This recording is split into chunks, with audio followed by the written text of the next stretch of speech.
Hello, viewers. This is Joanna Dos Santos, along with Brian Nandy. We are two licensed professional counselors that are coming together to talk about life, to talk about meaningful things, what makes sense, what doesn't make sense. So we're coming together to talk about a lot of different experiences here on our uh, channel, which is called JDS Counseling. You can find us here. You can subscribe here. You can leave us any comments and ask any questions that you would like. So just to start off, today's topic is what makes life meaningful?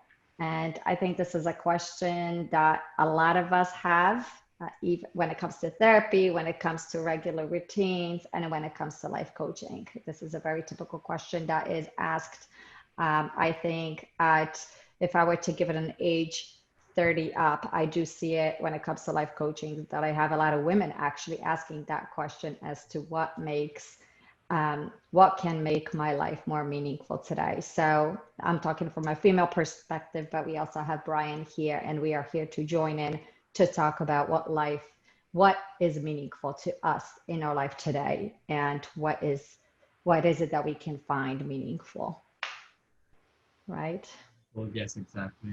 Mm-hmm. And as we've discussed, right, so that we can be a bit more focused, the three areas of life, Mm-hmm. or what makes life uh, significant, feel like okay, I've led a good life and that it's meaningful. What gives meaning to life, essentially, coherence, right? That that that it makes sense that there's a collaboration in many parts of our lives and they come together. They don't feel What so. makes sense to me? Yeah, Mm-hmm. what makes sense to me, right?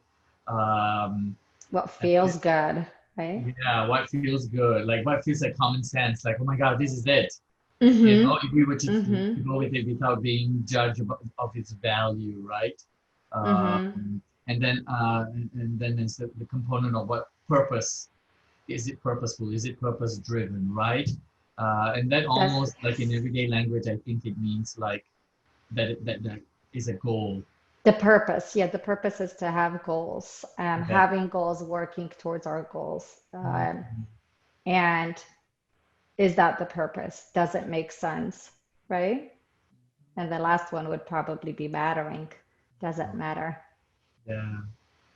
Yeah, does it matter, right? Like what does what I do matter in the end of the day? At least does it matter to me? Does it make a difference for me? And I guess has it made a difference to at least one person in my life?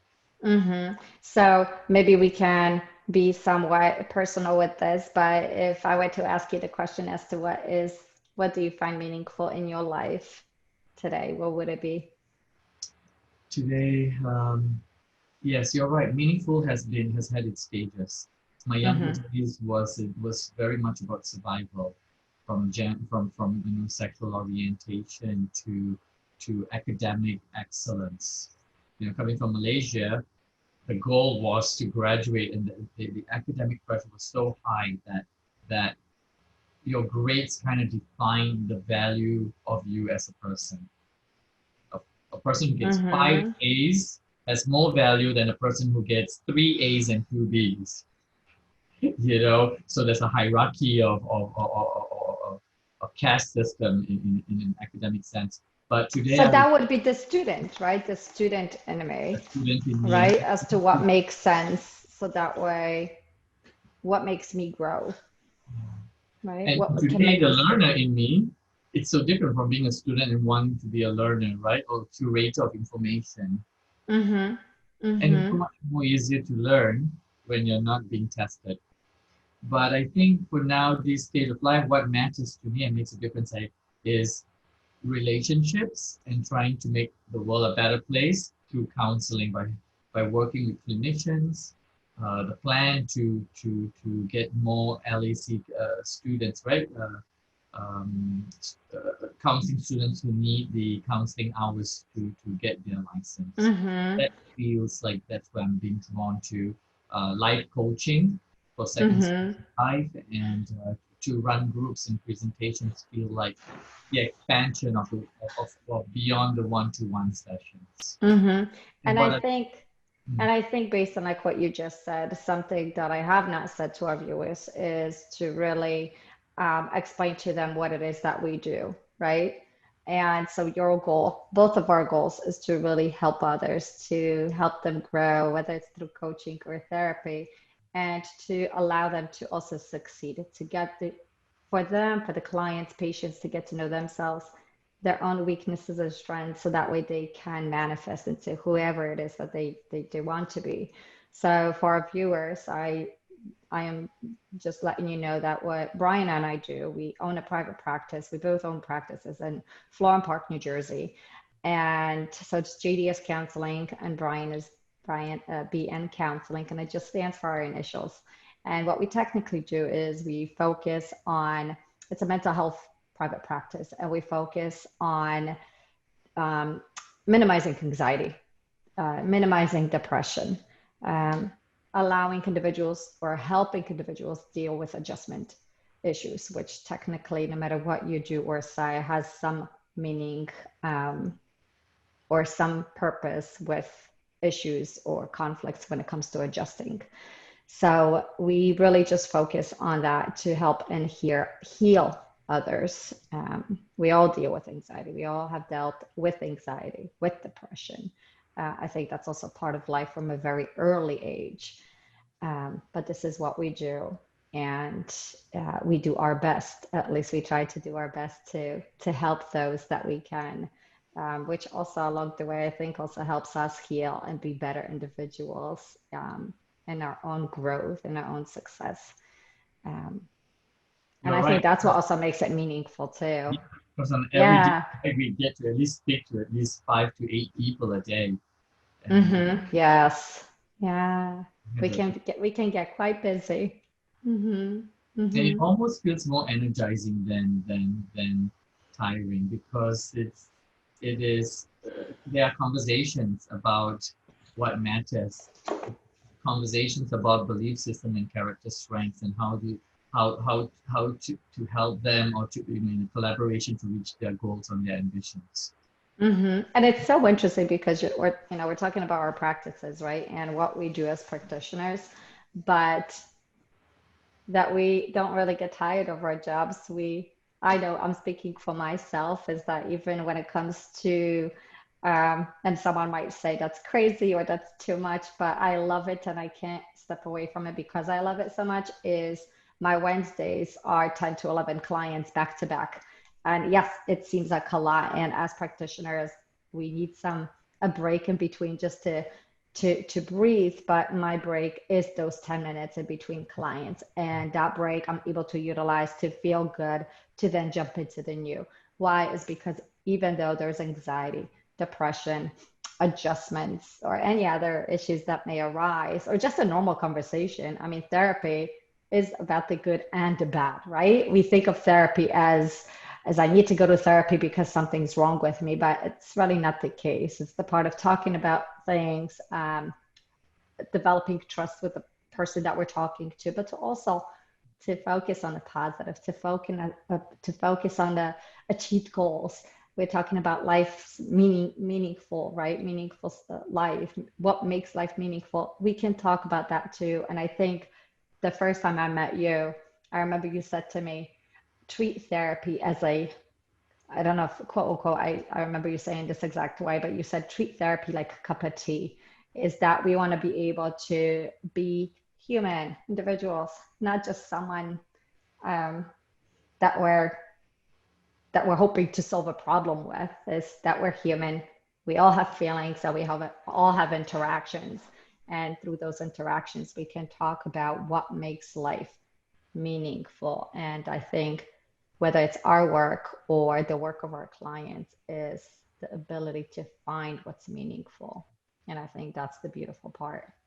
Yes, that's it, right? I could use it like a therapeutic session or a coaching session has to feel like we're having a cup of tea with a friend.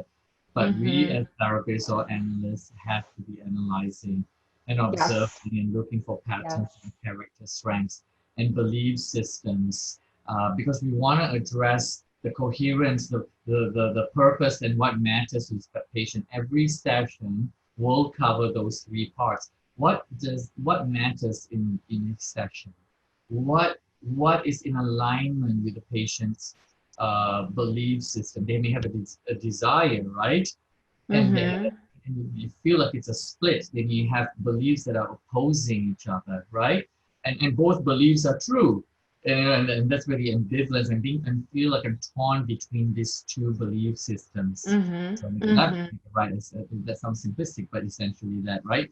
And then we have to almost like help them organize their thoughts that it doesn't feel like a split, that it Mm-hmm. can come from a decision-making process that feels like it is coherent, Mm-hmm. that it aligns with their purpose, their character Mm-hmm. strengths, and that Mm-hmm. matters in a larger life, that it will make a difference. And that making a difference and that alignment is where there's a sudden calmness and confidence from that clarity. I Mm-hmm. think each session, right, and then you think about the combination of the therapeutic process along that journey. Because every Mm-hmm. week they come in with a topic that seems to be conflicting. We talk about it. It is in alignment with their character strengths, realignment with their character strengths, and then now they can go practice it for the next week. And I think that that kind of goes into this part of the purpose, right? Is the coherence is what makes sense, what doesn't make sense, what works for me today, what doesn't work for me today, and what is it that I can do to make it better, right? So Right. the part The of having a coherence, right. so the What I part of think of, having a, oops, sorry. Welcome go to ahead. Zoom. Is the part of having a purpose is what is it that I would like to do, right? Whether it's goals, whether it's the things that I liked to do, whether it's the things that I would like to do, and find a way to commit to it, even if it takes you a few minutes a day. We can all learn a new task. We can all learn something new, and a purpose or having a goal. It doesn't have to be big. It can be set a small goal as long as we're able to achieve it and feel good with it, right? Because what matters the most is when it finally makes sense, and then when it feels good, that it gives you value in a sense of wanting to do more. Yeah, and sometimes when it doesn't make sense because there's a conflict between our heart and mind, or the Mm-hmm. habits of our heart and the habits of our mind, that our thoughts and our feelings are not in alignment, and therefore we don't know what action to take, right? Empowered thoughts lead to empowered feelings, lead to empowered decision making, lead to empowered action taking. Right. And I think also a lot of it has to do with what you want to do versus what you think you should do. Mm, Right. I think having goals, and maybe I'm speaking for myself or when I use it with my clients, especially when it comes to coaching, is do something not because you should, because the should is almost like this voice, the parental voice, right? Versus the part of what you want to do. And also be mindful with it. What is it that you want to do? I don't have an example right now, but I'm not going to choose something unhealthy just because I want to do it, right? So being mindful as to what goals that you want to achieve and that you feel like you will feel good about those goals. yeah, Mhm. and I think if anything, when we're choosing goals, right? Because we can have so much on our vision board, right? I want to do this, I want to do this, Yes, even that, though I like the vision board, I do like it. right? Right. Hmm. But sometimes I Hmm. think put it out there and think about which is the easiest thing to do, which has the least resistance that can Start bring with small goals first, right? Or the easy one was once first before you get to the bigger yeah. ones. Because the habits require a certain repetition before it becomes effective. Yep. And And for our viewers, what are habits, right? How long does it take to form a new habit? right, right. It takes It takes a 21 while. days, right? Even though I may not personally like the 21 days, because I always tell my clients after 21 days, I can say, okay, I'm done. So I always like to push another week to make it 28 days. It takes self-discipline, right? Whether it is gym, positive affirmations. Those are simple things. They can be very difficult, but speaking of positive affirmations, if I want to feel good about something and I don't have anyone tell me this, then I have to do it myself. And the way to do it is, I use this sometimes too, is post-its. I think we even talked about it. Put post-its around your house, even if it looks silly, it does, who cares who sees it?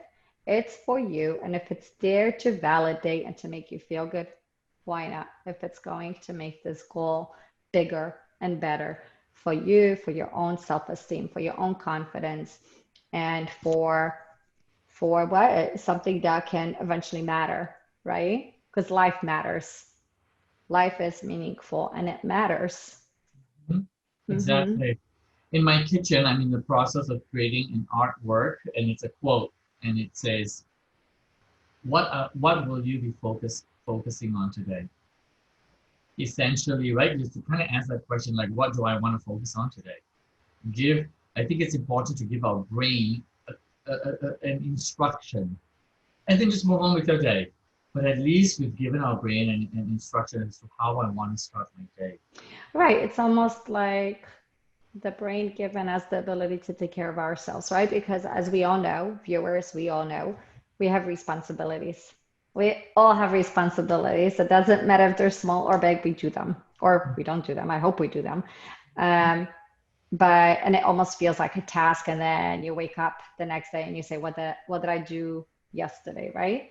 Because yes, with responsibilities, we almost find ourselves only doing and not Yeah. thinking, not stepping back. So the part of the brain that says, what will you focus on today? Or how can you take care of yourself today? Because maybe it can give you an internal goal that can also feel I, good. I think especially when we're going through a hard time in life, and anxiety and depression can rob us of our sensibility, right? Mm-hmm. Feeling like as if you know we don't really have a purpose and that nothing we do ever matters. And I think especially in moments like that, it gives us a point of reference or a focus point to kind of center ourselves when we feel ourselves pulled into the vortex of chaos or Mm-hmm. uncertainty or anxiety or depression or hopelessness. I think, having something as simple as today I will focus on breathing. Today I will Mm-hmm. focus on taking three deep breaths, Mm-hmm. resuscitate myself, to resuscitate my sense of hope, so that this journey does matter. That this Mm-hmm. journey or this process is essentially a practice, an opportunity to practice some of my belief systems. Right. So that's the internal dialogue, right? That's the purpose, the working, having goals is the internal dialogue, right? But also comes Yeah, with this, work on it, the beliefs, exactly the internal dialogue. How am right. I going to speak to myself? Mm-hmm. But Am then I, what comes with it is the physical and mental also, right? The part of what is it that I can, because there's one, I almost want to say there's a difference between having an internal dialogue, but at the same time not doing anything physically, externally, right? This is where the physical is so important. And we can all say exercise is good. We all know it's good. Some of us just may not have the time with it. So then we have to find the ways to do it. But it's the part of nutrition, what we eat, what we don't eat. I'm not going to consume, and I'm speaking for myself, I'm not going to consume five sodas in one take.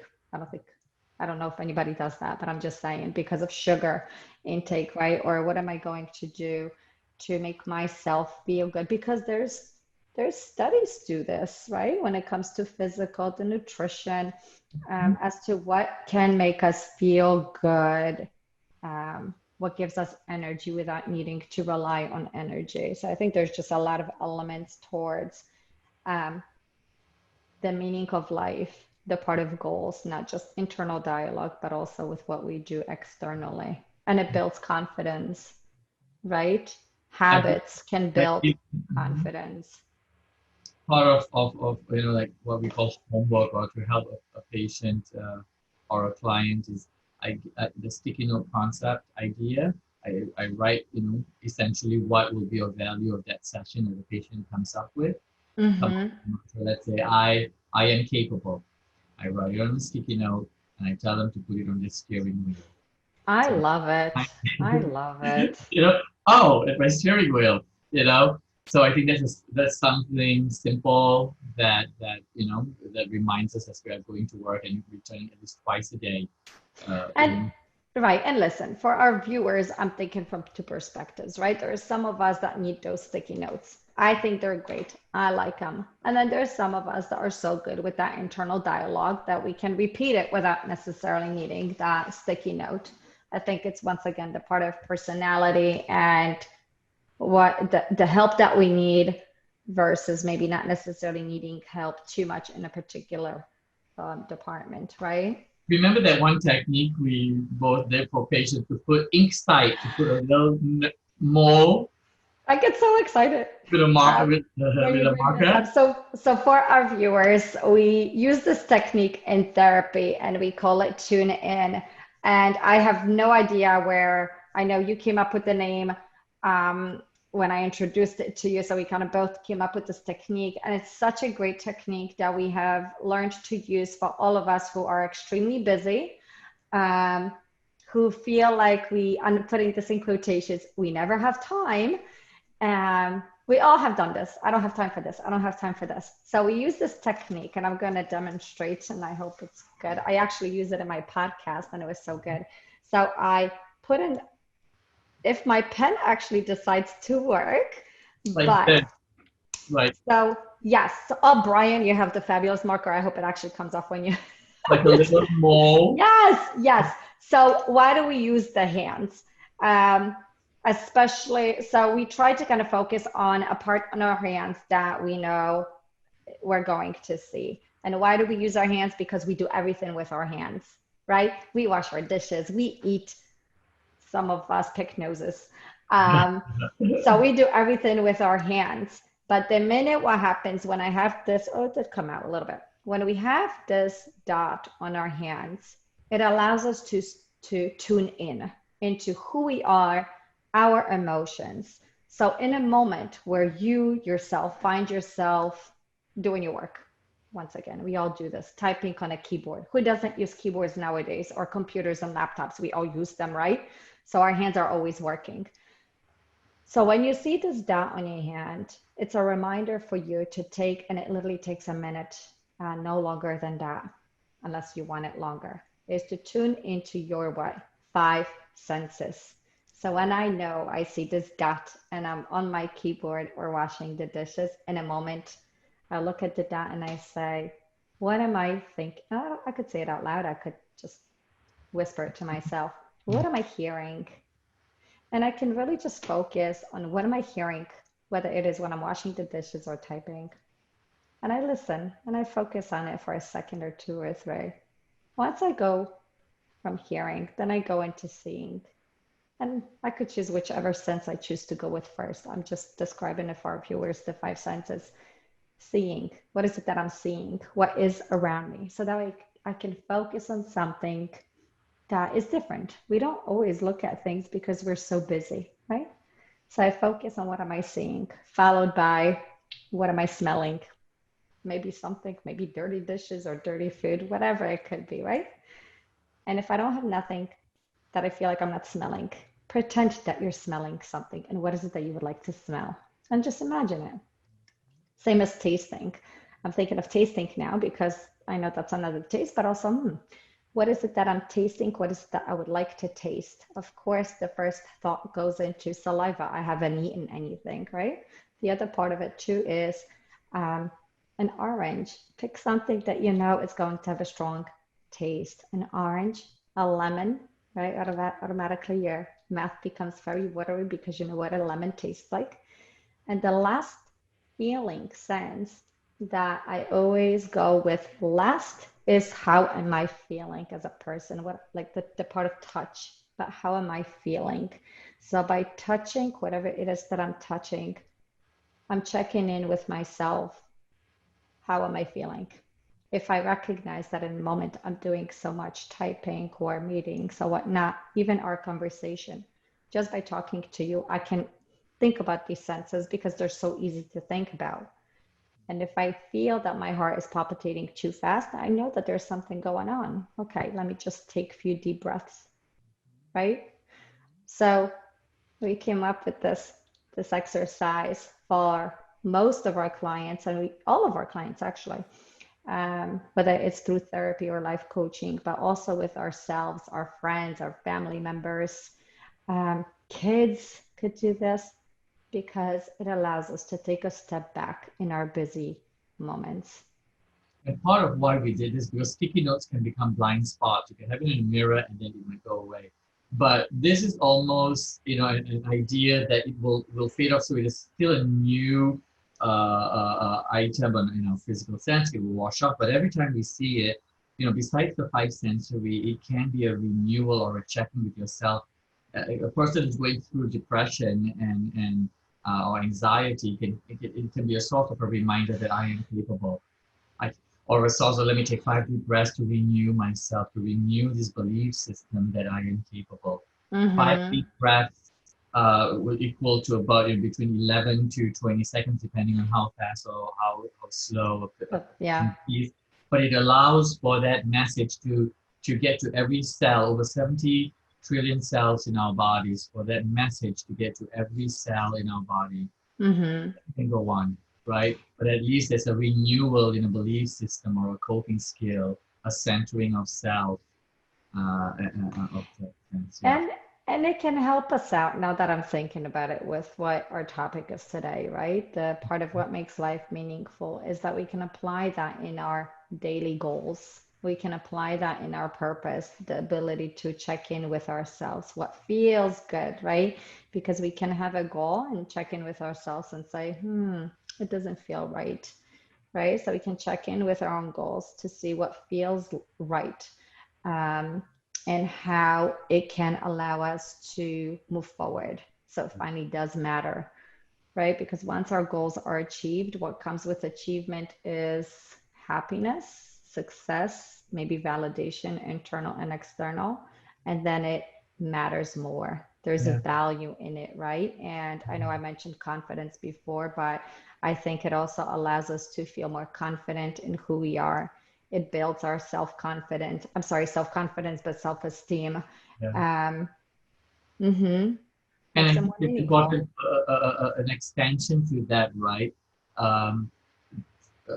Inside or in tune, right? The concept is like when we are going through a difficult time, whether it's anxiety, depression, stress at work, there is a tendency to want to avoid and procrastinate.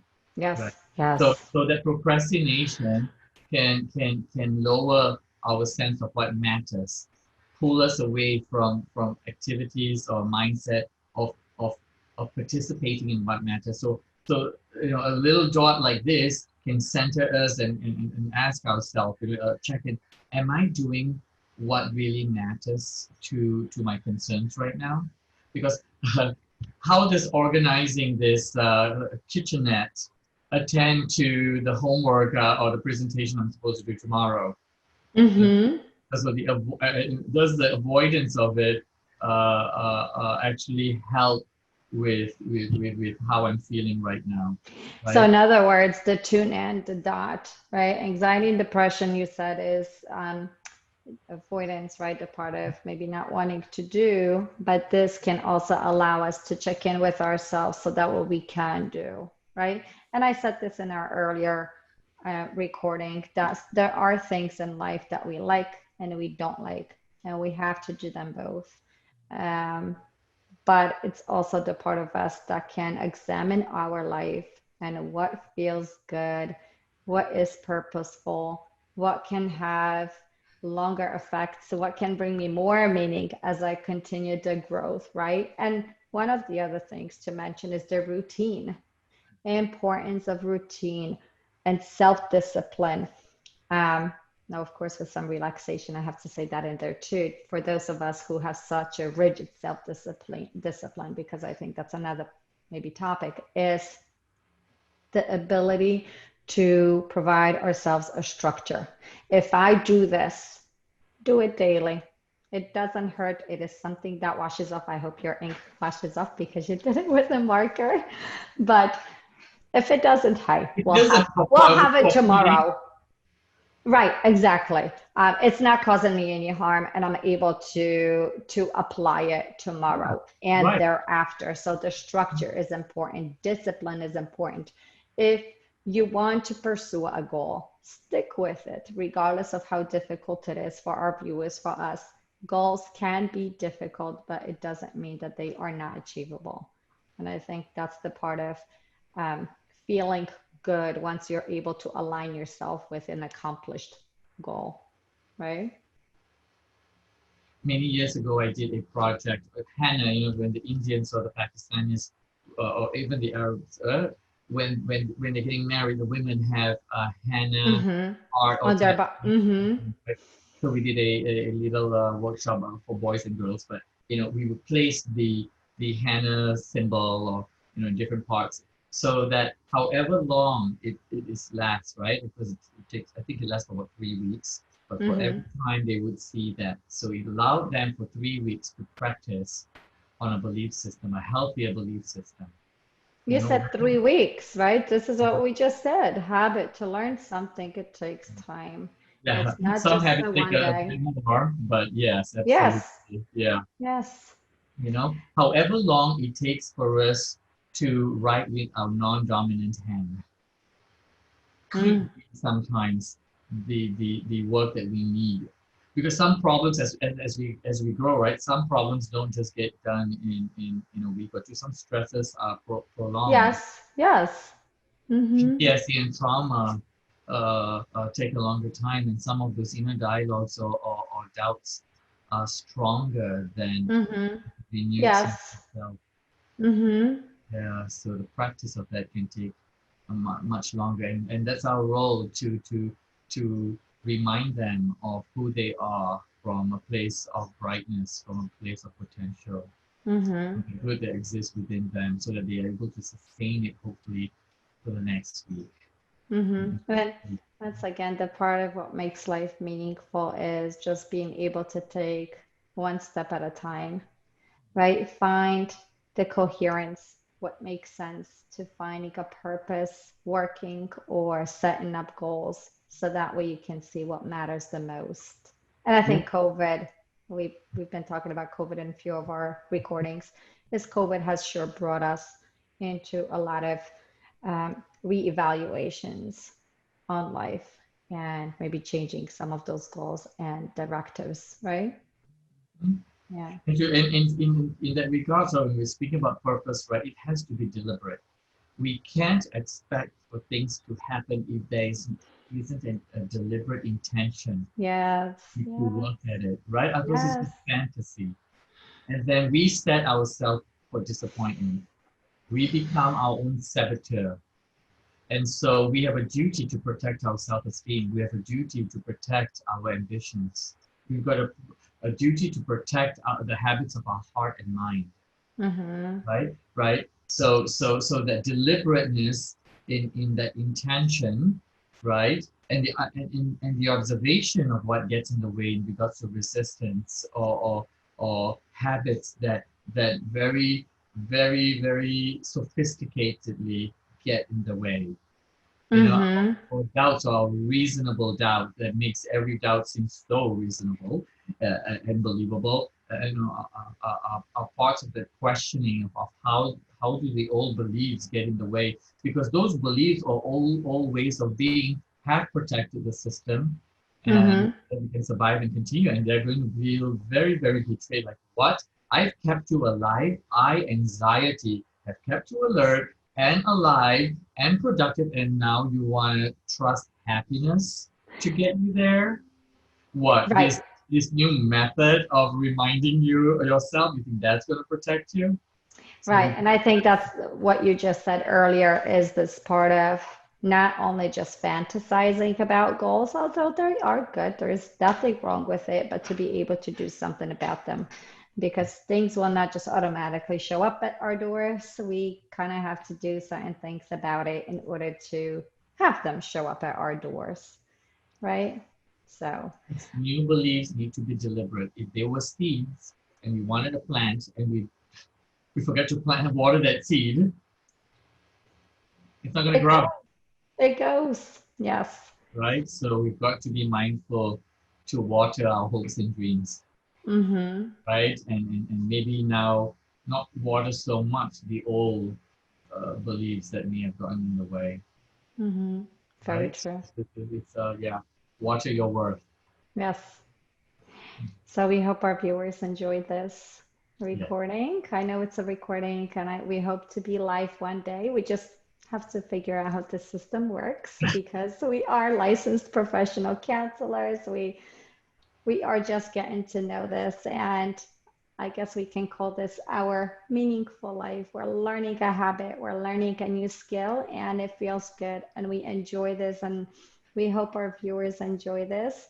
So once again, my name is Joanna Dos Santos here along with my colleague Brian Nandy from a private practice in Florham Park, New Jersey. We welcome you, but we also part with you. Until next time. We wish you well. Thrive well. Yes.